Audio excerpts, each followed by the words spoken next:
universitaires dans Bordeaux. Il y a bien sûr la rive droite, qui aurait cru il y a 10 ans qu'il y aurait un jour 2000 à 3000 étudiants sur la rive droite, autour de l'Institut universitaire de gestion, du pôle universitaire de gestion, bientôt peut-être l'école Bordeaux Management, puisque la Chambre de commerce tout à l'heure m'a redit son attachement aux anciens de l'école. Et puis enfin, un dernier pôle, qui lui est encore plus méconnu, c'est le pôle des Chartrons, où il y a en réalité 3 étudiants, avec des écoles comme l'EPA, l'école française des attachés de presse, l'INSEC, l'ICEL, ou d'autres écoles aussi en commun. Il faut donc conforter ces pôles, et en particulier dans le dernier que je viens de citer, donner des possibilités de restauration universitaire qui n'existent pas.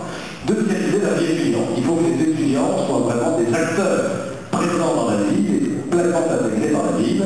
Je sais que parfois ils ont un peu tendance à rejoindre leur gloire d'origine, je parle des Aquitaines, naturellement, pendant le week-end. Il faut essayer de fixer dans Bordeaux. D'abord, on leur offre de meilleures conditions de logement. Notre témoignage, mademoiselle a montré que c'est parfois la galère. Je tiens à indiquer pourquoi la région n'a pas assumé ses responsabilités dans ce domaine dans les années passées. Il y a un gros rattrapage à faire.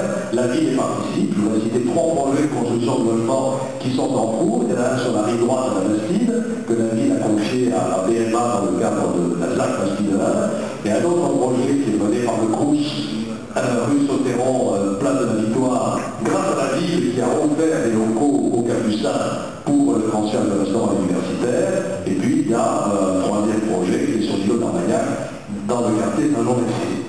Il faut aussi que les étudiants soient intégrés à la vie culturelle de la ville, qu'ils puissent davantage participer à des activités. De ce point de vue, l'idée de créer un espace accueil étudiant permanent me paraît une excellente idée. On pourrait très précisément le positionner, le Sauterron, dans le rez-de-chaussée de l'immeuble où les logements sont en cours de construction actuellement. Vous y travaillez avec le CRUS. Vous voyez que derrière les grandes idées, il y a des projets très précis et très concrets.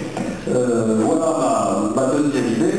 J'avais une troisième, mais je suis en train de la perdre, ça viendra. Il faut dire que les documents sont loin de moi. Oui.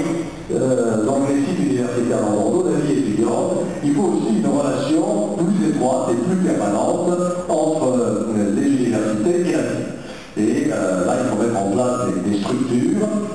Aujourd'hui, il est en train de se créer le PRES, donc le pôle de recherche et d'enseignement supérieur de Bordeaux, qui va regrouper les 4 universités, plus un certain nombre d'écoles. Il va créer un conseil d'orientation stratégique et il a été proposé à la ville d'y siéger en tant que tel, et naturellement, j'irai y siéger pour maintenir ce lien avec les universités.